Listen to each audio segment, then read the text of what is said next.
All right, shalom, shalom. First off, give all praise, honor, and glory unto Yahweh, Bahashem, Yahushai, Bahashem, Rakakadash. Give double honors to the apostles and the elders of GMS. Salutes and honors to the elect, all the brothers across the four corners who are enduring in truth and sincerity, all the men and women who follow. This is the brother Karatazah from the GMS Nebraska camp coming back at you with another lesson through the spirit and power of Yahweh, Bahashem, Yahushai. Um, Not sure what we're going to entitle this one, but just wanted to speak on you know the Temanite scientists, the so-called German scientists who played a part in this nuclear technology. So Lord's will, this is edifying. And let's just start with the scripture, Isaiah 54:16. It says, "Behold, I have created the smith that bloweth the coals in the fire, and that bringeth forth an instrument for his work." Right. So this smith, all right, um, is the scientist, all right, who and then the the coals that bring it's like that blow up the coals in the fire that bring forth the instrument for his work. The instrument for his work are these nuclear missiles. All right, it says that I have created the waster to destroy. So when you go into it, who are these Smiths? Who are these scientists? Right? Um, they're the German scientists. All right, guys like this guy Werner Heisenberg, who was instrumental in a key figure in the development of quantum mechanics. All right, they had this school. Let me see if I yeah, this is called this is from ghdI.ghi-dc.org. All right, it says atom smashing experiment at the Kaiser Wilhelm Institute for Physics in Berlin. And at this school, you had all these guys, all these famous scientists. You see um, probably the most famous guy right here, um, Albert Einstein. But all these guys are scientists. They all went to this school, and the majority of them, uh, damn, that's not what I wanted.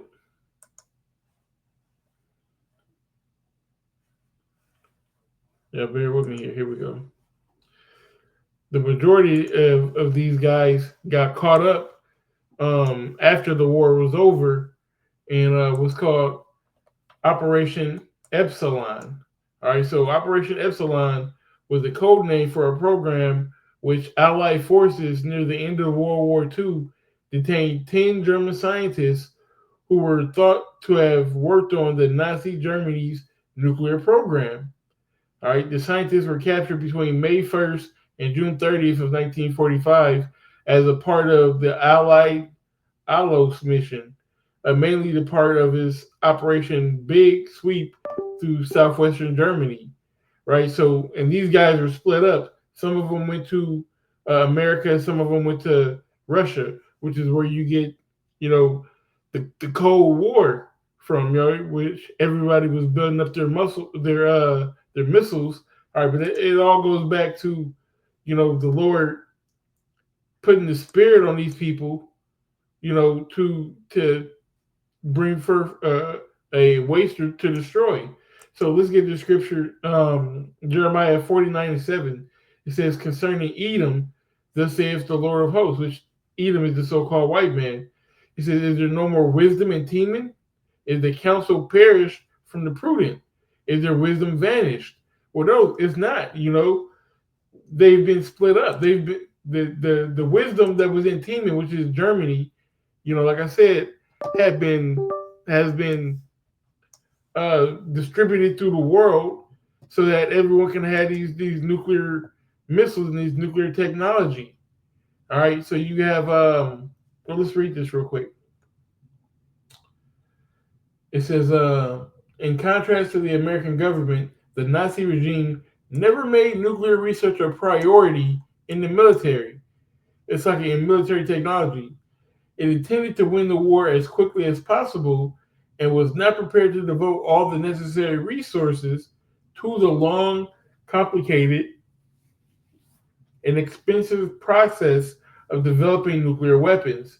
Moreover, the relationship between the Nazi leadership and the scientists was often characterized by great mistrust and a lack of understanding, which seriously hindered progress in research. The question of whether German scientists were willing to build the atomic weapons for the Nazi regime is still discussed today, but remains purely speculative since they were not technologically capable of doing so. And this is a photo of one of their labs. So in 30, and this is from 39, you know, was that 6 years before um, the Manhattan Project was able to actually, you know, drop these bombs, you know. So this Manhattan Project.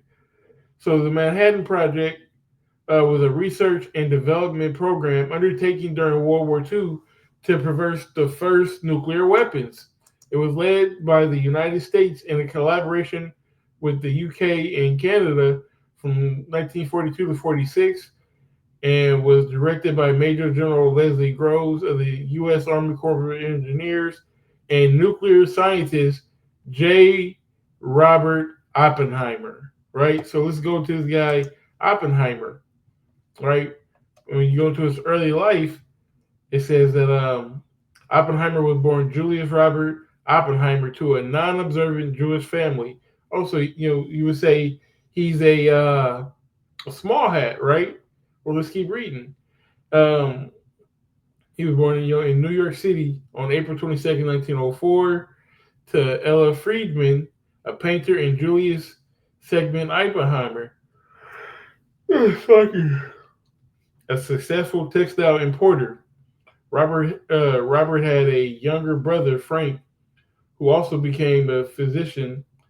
His father was born in Hanu when it was still part of the Hesse-Nassau province of the Kingdom of Prussia. Now, what is Prussia? This is Prussia, okay? The unification of Germany by Prussia, right? This is the Empire of Germany. This is Prussia. It's one and the same, okay?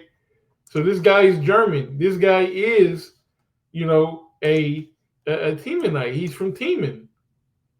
He's one of the wise men. Okay, he may not have gone to the school.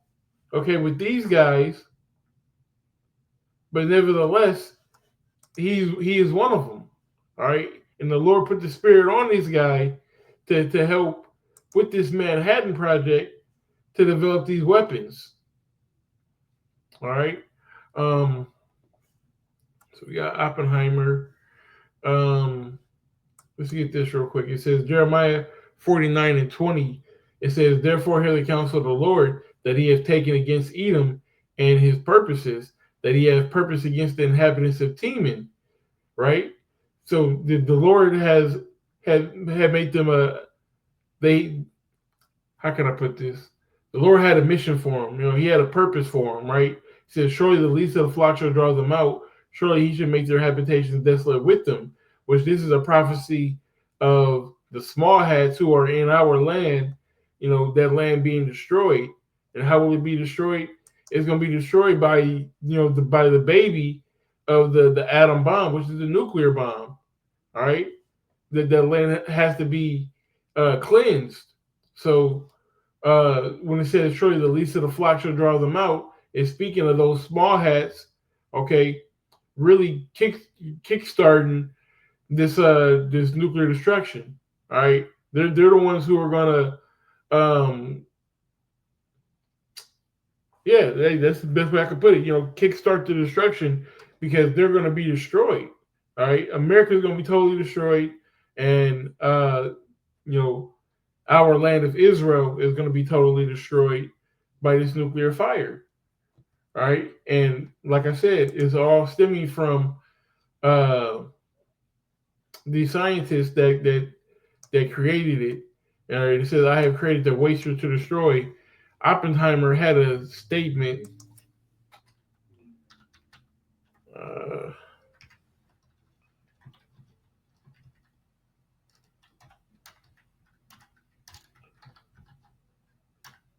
if I can spell. Um, yeah, here we go. J. Oppenheimer's famous quote: "Now I am become death, the destroyer of worlds." Right, and he said that he's quoting it from the Bhagavad Gita, but through the spirit, he's pretty much saying he's the waster to destroy. You know, this was his purpose. He was created to help put over this atomic bomb program, and now it's even the nuclear bombs, the supersonic missiles. He can't even fathom the things that are going on today. Let's look at something real quick. Atom bomb compared to nuclear bombs.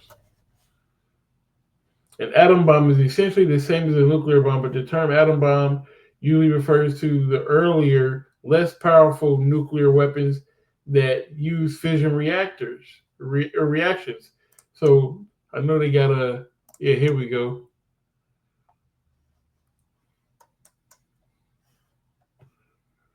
You know, so when you look at something like this and you see the difference in strength in 1945, you know, the mushroom clouds and 15 kilotons of little boy. These are the bombs that were dropped on Japan, right? Just 6 years later, look how much more strength was in these bombs, and then 10 years later from that, you know, that's crazy. Then in what was that? 16 years, the the the development that went on. Man, you don't want to know what they got out here today. That's why America's going to become the lake of fire. That's how America can become the lake of fire, because of the strength of these weapons. All right, and let's get this while we're here, and we can end it on that.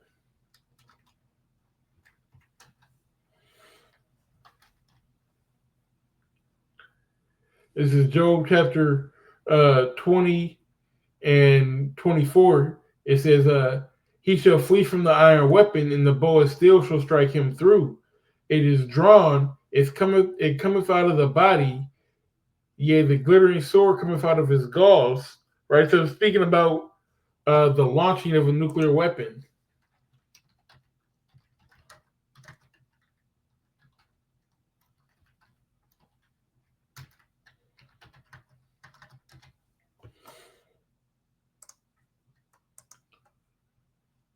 It's perfect. So it was drawn, it comes out of the body, it's coming out of that silo, right? Um, yeah, the glittering sword cometh out of his gall. So when you look at it, the glittering sword, that would be the sword, and this is the glitter, all the fire that's coming up out of it. That's the propulsion system. That's what's helping it go so fast, so hard, from one end of the earth to the other.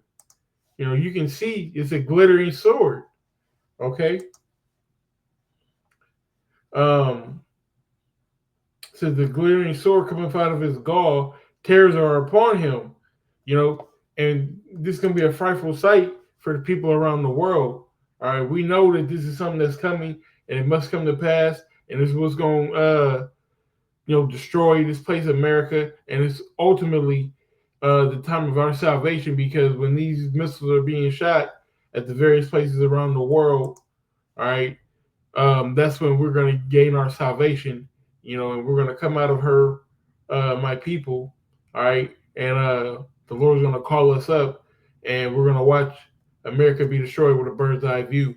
So that's all I really wanted to get into. And Lord's word, this is edifying, and we give all praise, honor, and glory Until Yahweh, Ba'Shem, Yahushai, Ba'Shem, Karkadash, give double honors to the apostles and the elders of GMS. Salutes and honors to the elect, all the brothers across the four corners who are enduring in truth and sincerity, all the men and women who follow. Hey, Shalom.